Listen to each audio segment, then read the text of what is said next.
வணக்கம். லாஸ்ட் 2-3 எபிசோட்ஸில் வந்து நம்ம வந்து இன்ஃபர்டிலிட்டி அண்ட் ரிஸ்க் ஃபேக்டர்ஸ் என்னங்கிறத பார்த்தோம். ஸோ அந்த ரிஸ்க் ஃபேக்டர்ஸில் தனித்தனியாக வந்து விமனுக்கு என்ன இருக்குது, மென்னுக்கு என்ன இருக்குது அப்படிங்கிறத பற்றி பேசியிருக்கோம். ஸோ இப்போ பார்த்திங்கன்னா நம்ம வந்து காமனாக வந்து சில கேன்சர்ஸ், அதாவது ஃபர்டிலிட்டிக்கும் கேன்சர்ஸ்க்கும் ஏதாவது சம்மந்தம் இருக்கான்றதை பேசலாம். ஸோ ஃபர்டிலிட்டி என்னாலே வந்துட்டு எல்லாருக்குமே வந்து நார்மலாக வந்து வித்தின் 2-3 இயர்ஸில் வந்து கன்சீவ் ஆகலைன்னா போய் ஃபர்டிலிட்டிக்கு வந்து ஏதாவது இஷ்யூஸ் இருக்கான்னு போய் டாக்டர்கிட்ட பார்க்குறாங்க. ஸோ அது இல்லாமல் சில பேருக்கு வந்து ப்ரீ மேரிட்டலாக மேரேஜ்க்கு முன்னாடியே சில கேன்சர்ஸ் வந்திருக்கலாம். சில பேருக்கு வந்து அந்த இண்டிகேஷன்ஸ் இருந்திருக்கலாம். ஸோ ஆர் ப்ரீ கேன்சரஸ் ஸ்டேஜில் இருந்திருக்கலாம். ஒரு கல்யாணத்துக்கு அப்புறமும் சில கேன்சர்ஸ் வந்து டயக்னோஸ் பண்ணியிருக்கலாம்.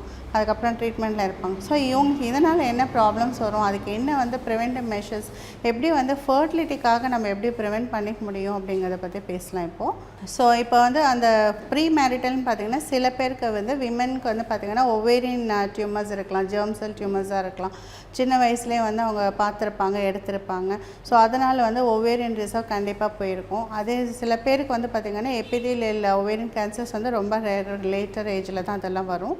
அண்ட் ஒரு சில பேர் டெர்மைசிஸ்ட் அப்படின்னு சொல்கிறோம். அந்த மாதிரியான வந்து டெரட்டோமா, டெர்மைசிஸ் இந்த மாதிரி இதுக்காக வந்து ரொம்ப பெருசாக இருந்ததுன்னா ஒரு சில பேர் வந்து அந்த ஓவரி ஃபுல்லாகவே எடுத்திருப்பாங்க. முட்டைப்பைன்னு சொல்கிறோம் இல்லையா, அது மொத்தமாகவே எடுத்திருப்பாங்க. அதனாலேயும் ஓவேரியன் ரிசர்வ் கம்மியாக இருக்கும். அண்ட் ஊசைஸ் நம்பர்ஸும் கம்மியாக இருக்கும்.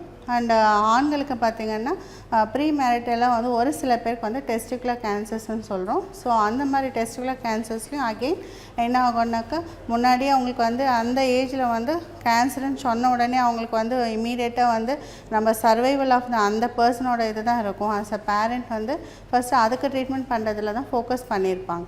ஸோ டெஸ்டிகுலர் கேன்சருக்கு உடனே வந்து ஒரு சர்ஜரி நடக்கும், அதை ரிமூவ் பண்ணுவாங்க. அது ஒரு சைடாக இருந்தால் ஓகே, 2 சைடும் மெட்டாஸ்டேசிஸ் இருந்ததுன்னா ஏன்னா அது சீக்கிரமாக பரவுறதுனால அது ஒரு சில சமயம் 2 பக்கமும் எடுத்துருவாங்க. ஸோ அந்த மாதிரி இருக்கும்போது நமக்கு வந்து ஸ்பெர்ம்ஸ் வந்து பின்னாடி வந்து இருக்க சான்ஸே இல்லாமல் போயிடும். அதுக்கு எதாவது ப்ரிவெண்ட் பண்ண முடியுமா அப்படிங்கிறத பார்க்கணும். இல்லை ஏர்லி ஸ்டேஜில் இருக்க வேறு எங்கேயும் ஸ்ப்ரெட் ஆகாமல் டிசீஸ் வந்து கன்ஃபைன்டாக இருக்குது அப்படின்னா அப்போ அந்த சர்ஜரிக்கு முன்னாடியே நம்ம ஏதாவது மெத்தட்ஸ் இருக்கான்றதை பற்றி நம்ம பண்ணலாம்.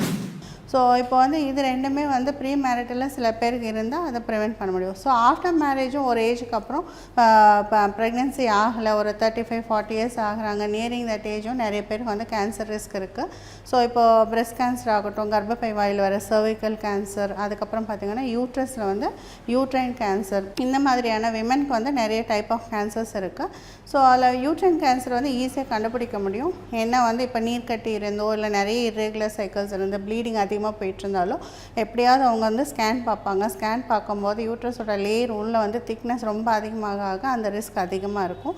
அண்ட் ஈவன் ஆஃப்டர் சைக்கிள் கூட பார்த்திங்கன்னா அந்த திக்னஸ் குறையாமல் இருக்கும். ஸோ ஓசைட்ஸ் வந்து ரிசர்வ் பண்ணுறதுக்கு வந்து ப்ரீ சர்ஜிக்கலாகவும் பண்ணலாம். இல்லை immediately after surgery before going for any other further ட்ரீட்மெண்ட்க்கு வந்து நம்ம வந்து ஓசைட்ஸை வந்து ஸ்டிமுலேட் பண்ணி நம்ம அதை ஸ்டோர் பண்ணி வச்சுக்கலாம். ஸோ இது one way of saving the fertility. அதுக்கப்புறம் பார்த்திங்கன்னா யூட்ரைன் மவுத் கேன்சர்ஸ் வந்து அப்நார்மல் பேப்ஸ்மியர் இருந்தாலே வந்து ரிஸ்க் இருக்கும். அப் டு 1 to 2 வந்து நார்மல் பயாப்சியோ ஏதாவது பண்ணி வந்து சர்வீஸை கட் பண்ணி வைக்கலாம். But more then 3 CAN3 and அதுக்கப்புறம் இருக்கிற கேன்சர்ஸ் எல்லாம் பார்த்திங்கன்னா நம்ம வந்து கண்டிப்பாக யூட்ரஸோட ரிமூவ் பண்ணி அதுக்குரிய எக்ஸ்டெண்டட் சர்ஜரிஸ் பண்ண வேண்டியிருக்கும். ஸோ அதுக்கு முன்னாடி என்ன பண்ணலான்னா ப்ரொஃபிலாக்டிக்காகவே வந்து இயர்லியாகவே வந்து சின்னதாக அதை வந்து பண்ணிவிட்டு அதுக்கப்புறம் ஃபர்டிலிட்டிக்கு வந்து ட்ரீட்மெண்ட் கொடுத்துட்டு ஃபர்டிலிட்டி அந்த ப்ரெக்னென்சியை டெலிவரி ஆனதுக்கப்புறம் நம்ம ஃபர்தர் ட்ரீட்மெண்ட்டை கண்டினியூ பண்ண முடியும்.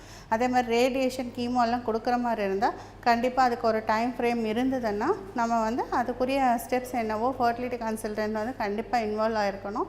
ஸோ IVF பண்ணுறதுனாலும் பண்ணி ப்ரெக்னென்சி உண்டாக்கணும், இல்லை எம்ப்ரியோஸ் எடுத்து வச்சுருக்கலாம். இந்த மாதிரி நிறைய ட்ரீட்மெண்ட் வந்து ஆப்ஷன்ஸ் அவங்களுக்கு இருக்குது. ஸோ ஓவேரியன் கேன்சர்ஸ்லாம் அதே மாதிரி தான், depending on the stage spread எவ்வளோ இருக்கோ அதுக்கேற்ற மாதிரி ஓவரி ரிசர்வ் பண்ண முடியும். இல்லை இன்னொரு ஓவரி நார்மலாக இருக்குன்னா அதை எடுத்து சேவ் பண்ண முடியுமா, இல்லை ட்ரீட்மெண்ட் கொடுத்து எம்ப்ரியோஸ் ஃபார்ம் பண்ணி வைக்க முடியுமான்னு பார்க்கலாம்.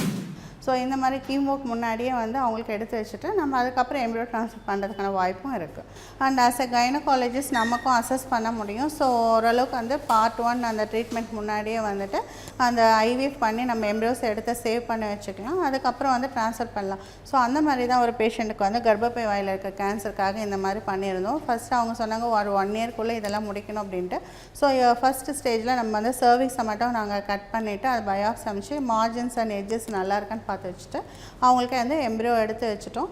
அதுக்கப்புறம் அந்த சர்ஜரி சின்னது அந்த சர்ஜரி பண்ணதுக்கப்புறம் இப்போ கரு வச்சு கன்சீவ் ஆகிருக்காங்க. ஸோ இது என்னென்னா டெலிவரிக்கு அப்புறம் அவங்களுக்கு என்ன ஃபர்தராக ட்ரீட்மெண்ட் பண்ணுறதுன்னா அப்போ வந்து நம்ம அசஸ் பண்ணணும். ப்ரிவென்டிவ் மெஷர்ஸ் நாளைக்கு வந்து அவங்களுக்கு வந்து மேரேஜ் ஆகிட்டு ஃபர்டிலிட்டிக்கு ஏதாவது இஷ்யூஸ் இருந்தால் நம்ம வந்து பண்ணலாம். ஒரு சில கேன்சர்ஸ் எல்லாம் கம்ப்ளீட்லி க்யூரபிள், ஆஃப்டர் கீமோ அது வந்து நார்மலுக்கு வந்துடுவாங்க. ஸோ அப்போ தேவைப்பட்டால் தான் இதெல்லாம் வந்து யூஸ் பண்ணுற மாதிரி இருக்கும். பட் இருந்தாலும் ஆஸ் அ ப்ரொஃபிலாக்டிக் வந்து நம்ம எப்போவுமே இந்த ப்ரிசர்வேஷன் மெத்தட் வந்து யூஸ் பண்ணிக்கிறது better. GBR Fertility Centre and ஹாஸ்பிட்டல்ஸில் பார்த்திங்கன்னா நிறைய இந்த மாதிரி வந்து ஆன்காலஜிஸ்ட் வந்து ரெஃபர் பண்ணுவாங்க. அதே மாதிரி நிறைய பேஷண்ட்ஸே தெரிஞ்சுட்டு அந்த மாதிரி இந்த மாதிரி கேன்சர்னு சொல்லியிருக்காங்க, ட்ரீட்மெண்ட் போகணும் அப்படின்னு சொல்லிட்டு ஒப்பீனியனுக்கு வருவாங்க. ஸோ அந்த மாதிரி வரவங்களுக்கு இதை தான் நான் சஜஸ்ட் பண்ணுவேன். ஸோ நாளைக்கு சுச்சுவேஷன் எப்படி இருக்கோ என்னோ தெரியாது. Depending on their age, fertility issues அவங்களுக்கு என்ன இருக்கோ அதை பேஸ் பண்ணி நாங்கள் வந்து கன்சல்ட் பண்ணுறோம். அப்போ வந்து நமக்கு வந்து தேவைப்பட்டு அவங்களுக்கு வந்து ஓசைட்ஸோ ஸ்பாம்ஸாக எடுத்து வைக்கிறோம். ஆல்ரெடி மேரிடாக இருக்கிறவங்களுக்கு வந்து எடுத்து எம்ப்ரியோஸே பண்ணி கருவே உருவாக்கி வைக்கிறோம். ஸோ நாளைக்கு வந்து இதில் ஏதாவது விந்தணுக்களையோ கருமுட்டையில் ப்ராப்ளம் இருந்தால் அதை யூஸ் பண்ணிக்கலாம். இல்லை கருவாக இருக்கும்போது நாளைக்கு ட்ரீட்மெண்ட்டுக்கு அப்புறம் வந்து கருவை கொண்டு போய் வச்சுக்கலாம். இல்லை யூட்ரஸ் ரிமூவ் பண்ணியிருந்தால் கூட ஒரு சில பேருக்கு வந்து அட்லீஸ்ட் நம்ம வந்து சரகசி மூலமாக வந்து ப்ரெக்னென்சி அடைய முடியும்.